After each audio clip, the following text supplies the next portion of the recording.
হোলির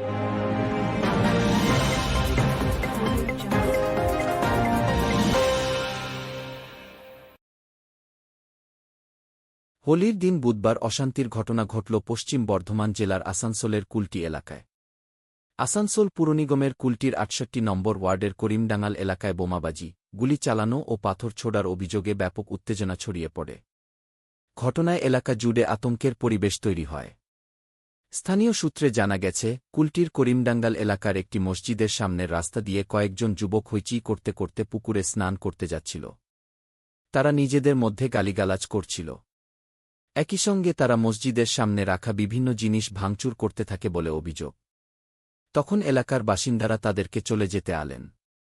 গোটা ঘটনাকে কেন্দ্র করে স্থানীয় বাসিন্দারা প্রতিবাদ জানালে পরিস্থিতি দ্রুত উত্তপ্ত হয়ে ওঠে।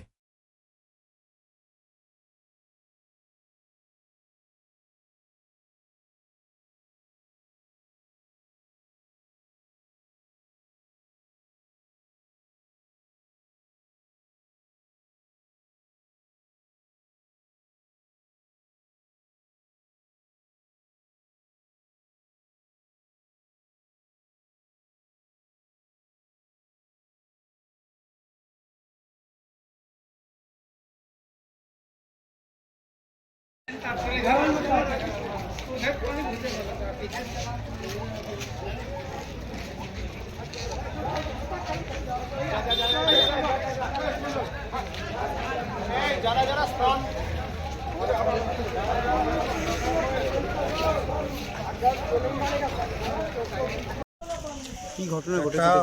হোলি সংক্রান্ত একটা বিষয় নিয়ে একটা পাড়ায় পাড়ায় গণ্ডগোল হয়েছে। সেই গণ্ডগোলটা একটা তার মধ্যে বিজেপি কিছু অ্যান্টি সোশ্যাল যারা এর মধ্যে ওই সুযোগ নিয়ে পরে একটা অন্যদিকে রং লাগাবার চেষ্টা করছে। আমরা এসে গেছি, প্রশাসন তৎপর আছে এই বিষয়ে। একদম আমরা দেখছি কোনোরকম যেন ঘটনা না বড় হয় সে ব্যবস্থা করা হচ্ছে। সবাইকে হোলির শুভেচ্ছা জানাচ্ছি। সবাই একসঙ্গে মিশে আমাদের পশ্চিমবঙ্গের একটা ঐতিহ্য আছে, আমরা সব ধর্ম সব বন্য লোক একসঙ্গে হোলি পালন করি। তো সেই জন্য আমরা এসেছি এবং এখন পরিস্থিতি শান্ত আছে। কোনো পুলিশ ইনজুরি হয়েছে খবর পেলেন?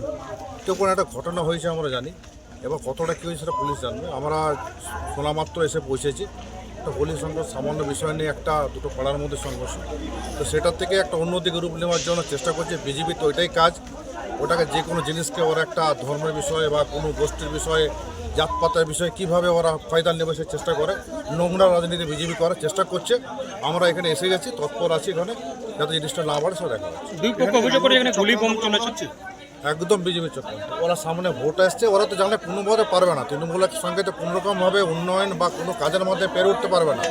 ওদের একটাই কাজ হচ্ছে কীভাবে জাতপাত বা অন্য কোনো বিষয় নিয়ে ঝামেলা করা যায়। এখানে অভিযোগ উঠেছে দুই পক্ষ যে একটা গুলি বোম চলেছে বলে। সেই বিষয়টা আমরা জানি না, এখন কিন্তু পুলিশ দেখবে, সেটা পুলিশ বলতে পারবে। কিছু কিছু ইনজুর হয়েছে, ঠিক আছে। पहले लात मारा, सीधा चल गया, फिर उधर से लौट करके आया, डस्टबिन में लात मारा और सीधा मस्जिद पस गया। मस्जिद में घुस करके ढेला भी चलाया और मस्जिद का द्वार पर डंटा भी मारा पूरा कसते। तब यहाँ का लड़का लोग गर्म हुआ, देखा दौड़ा, धक्का धुक्की हुआ। उसके बाद उन लोग को भगा दिए गए कि झमेला बढ़े नहीं, कि रमजान का भी पर्व है और होली भी। उन लोग को भागा, बस जाते जाते वहाँ से बस और भी वहाँ से राजू यादव पूरा उसका दिया। राजू यादव भी बम चलाया, 3 बम चलाया राजू यादव। और पुलिस के ऊपर भी हमला किया, पुलिस गिर गया। वो तो प्रशासन ने बताएगा कि पुलिस के ऊपर हमला किया। 3 बम भी चलाया। और कृष्णा बोल का लड़का, लोहार का लड़का है, वो एक गोली चलाया। ये राजू यादव कौन है? राजू यादव बीजेपी का नेता है। और ये कृष्णा? और कृष्णा लोहार का लड़का है। यही गोली चलाया, 3 बम वो चलाया। उधर से ढेला पत्थर चलने लगा पूरा हैप्पी। और हम लोग बीच बचाव में थे तो देखिए यहाँ भी लगा, पीठ में भी लगा। लास्ट टाइम जब देखा कि फोर्स आ गया तो बीच बचाव करने से कोई फायदा नहीं है। जो बीच बचाव में जाएगा उसका सिर कान फटेगा ही फटेगा। 1-2 लड़का का सिर ही फटा है। कितना इंजर्ड है टोटल कितना मुस्लिम होता है? 2 ठो, तो एक तो बहुत ज़्यादा सिर में लगा और एक का तो अभी पैर में लगा, वहाँ पे 2 ठो इंजर्ड है। 2-3 इंजर्ड है ना, 4-5 लड़का इंजर्ड है। पुलिस इंजर्ड हुआ क्या? पुलिस इंजर्ड हुआ, पुलिस के ऊपर हमला लोग किया। वो तो प्रशासन खुद वहाँ था, वो लोग खुद वीडियो बना रहा था। आपका नाम? मेरा नाम पप्पू खान उर्फ मोहम्मद।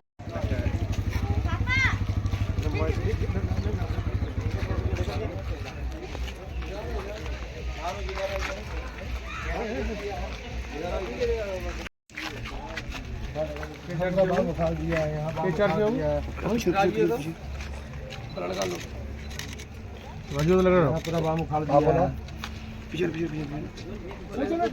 इधर से जा रहा था तभी अकेले जा रहा था।